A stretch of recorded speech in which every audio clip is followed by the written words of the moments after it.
Olá, pediram que eu viesse falar trazer argumentos e subsídios para esse texto. Em como me posiciono, porque eu sou uma pessoa com TEA, transtorno do espectro autista, e sou uma pessoa também com esquizofrenia. Eu parto do princípio que são espectros, né? Tem uma maior ou menor, como é que eu posso dizer, gradação de sintomas e problemas em cada pessoa, cada indivíduo. Você pensar numa certificação diferenciada e numa terminalidade específica do ensino de uma pessoa é algo ainda que há muito a se pensar. É um caminho a se trilhar, eu vejo assim.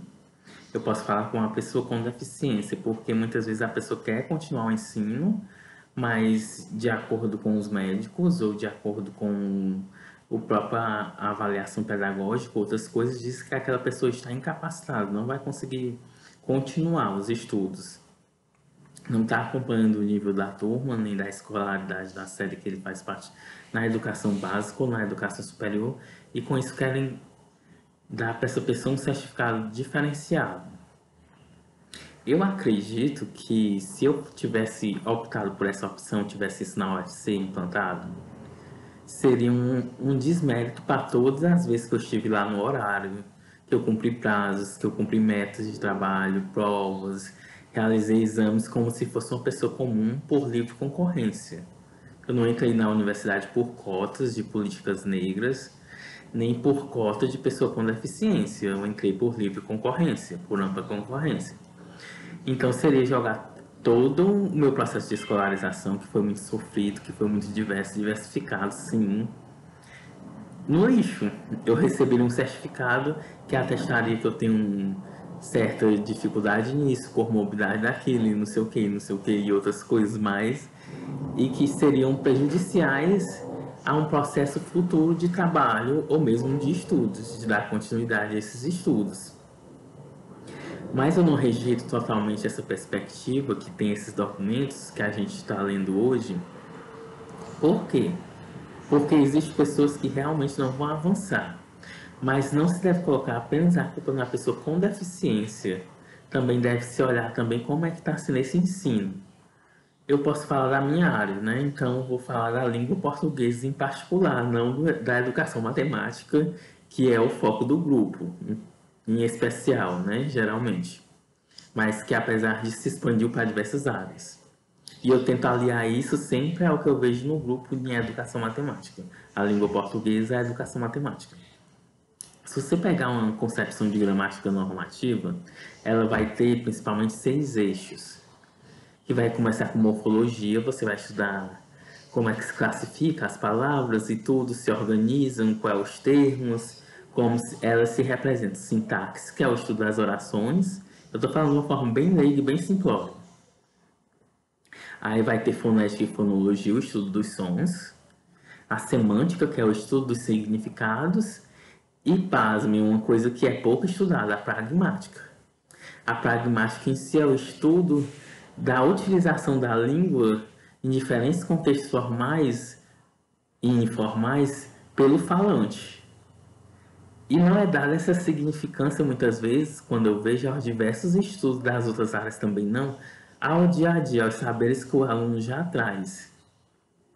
Com isso, é desprezado muito desse conhecimento. E esses conhecimentos deviam vir mais à tona, vir mais à sala de aula, para que se gerasse um ensino-aprendizagem mais proveitoso, tanto para o professor na sua prática, quanto para o aluno no processo de aprendizagem. E eu só vim aprender esses processos de gramática e tudo assim, de forma recorrente, depois de fazer uma especialização. Eu passei toda a educação básica, o ensino superior, sem saber praticamente como é que se dividia a gramática normativa da nossa língua. Para você ver como tem lacunas no ensino ainda. Aí como falar que a pessoa não teve competência para aprender certas coisas se a forma que ela foi ensinada, de certa forma, é desprivilegiada, não é equalitária, não gera equanimidade, se eu fosse dizer assim, não é equânima. Posso falar isso também dos outros ensinos, que ocorrem de forma desarticuladas, não são interdisciplinares. Isso vem mudando. eu reconheço que isso vem mudando. Os professores têm trabalhado em sentido a isso. A universidade está à frente de pesquisas relacionadas a isso, e promovendo isso para a sociedade, mas ainda está a passos muito pequenos. É pessoas esporádicas que têm acesso a isso e que, de certa forma, legitimam esse ensino. Muito da minha escolaridade foi muito atrasada. Assim, eu comecei a ler com 4 anos, assim, ler não, falar com 4 anos, ler eu só comecei bem posteriormente. Mas o que que a professora fazia? Ela, toda vez que eu me comportava mal, ela mandava eu para a biblioteca. Com isso, eu era obrigada a ficar lá lendo. E com isso eu aprendi. Foi uma política assim, de ficar calado, agir como os outros agiam, mesmo tendo autismo, e ficar quieto sempre, na presença de adultos. Isso, ao mesmo tempo que ensina, é o mesmo uma educação que, de certa forma, deixa traumas, deixa mágoas na pessoa, deixa alguns componentes, alguns entraves. Aí você passar por todo esse processo para ainda chegar no ensino médio, um médico dizer que você não é capaz de passar no vestibular e que você deveria parar de estudar, eu escutei isso.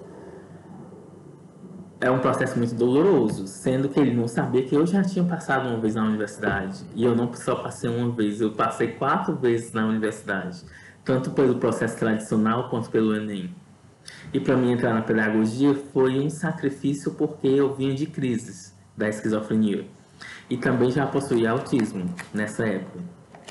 Já que você nasce autista, né, no caso.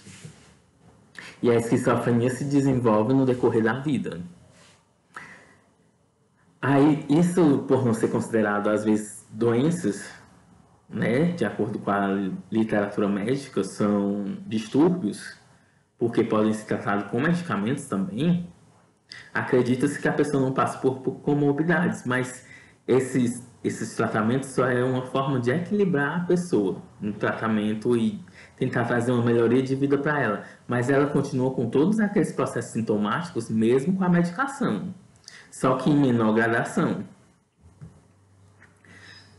E ao meu ver, eu pelo menos não tenho essa limitação de necessitar de um certificado especial ou de alguma coisa que seja desse sentido, porque eu nunca pedi, eu nunca passei pelo processo de auxílio, assim, de AEE e salas de AEE, mas eu reconheço que tem a sua importância, nas escolas públicas principalmente.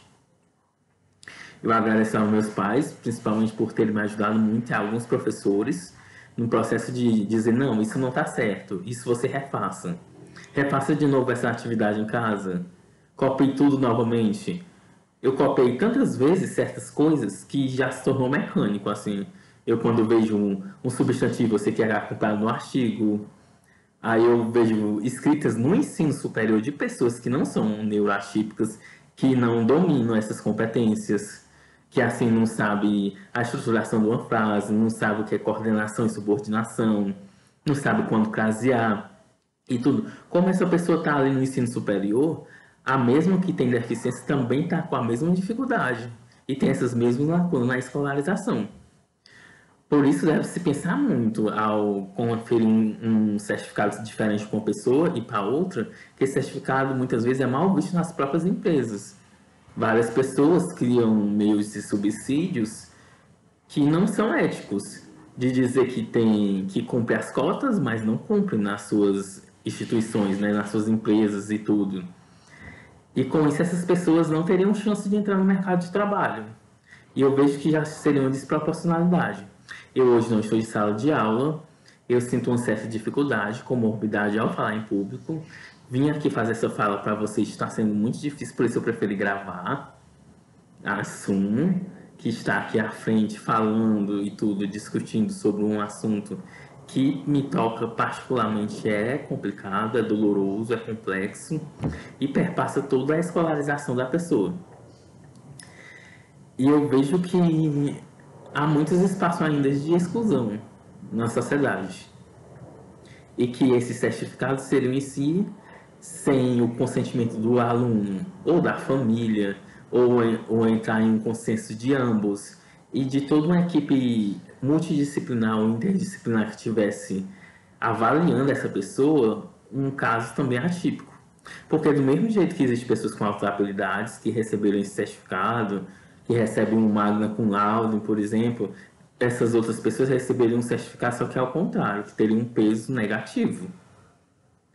A Magna Laude seria um peso positivo, né? Um peso de honra, de glória, que a pessoa considerar que aquela pessoa se formou com louvor, aquela pessoa se formou com grandes méritos acadêmicos, é como se ela tivesse feito o curso com o máximo aproveitamento possível. Mas não sabia meus professores, eu digo da época, que eu tinha esquizofrenia e autismo. E eu consegui passar por todo esse processo de escolarização. É como se fosse o processo inverso de uma pessoa com múltiplas habilidades ou com superdotação. Eu mesmo tendo uma deficiência cognitiva, deficiências cognitivas, eu consegui atingir aquele padrão esperado por uma pessoa com normalidade. Uma pessoa que não é neurotípica, uma pessoa que pode estar ali na sala de aula, que faz seus exames, que faz suas avaliações, que responde questionários, que debate em rodas de conversa, que lê os textos e tudo. Que passou pelos estágios, que fez uma monografia. Eu passei por todo esse processo de escolarização como vocês passaram também, como as pessoas neurotípicas passaram. Então não seria justo dar um certificado para mim que fosse diferente do certificado das pessoas que não têm alguma comorbidade. E é assim que eu penso, mas há casos e casos. Tem pessoas que realmente nascem com comprometimento global do desenvolvimento e que não tiveram aporte nesse pulo na infância, nas fases iniciais, e que vem trazendo lacunas na escolarização durante todo esse processo. Por isso é difícil incluí-las. Mas não é impossível. O que falta também são estratégias inovadoras. Estratégias essas que saiam do ensino tradicional, né? Que é o que nós vemos debatendo na formação continuada de professores. E é isso.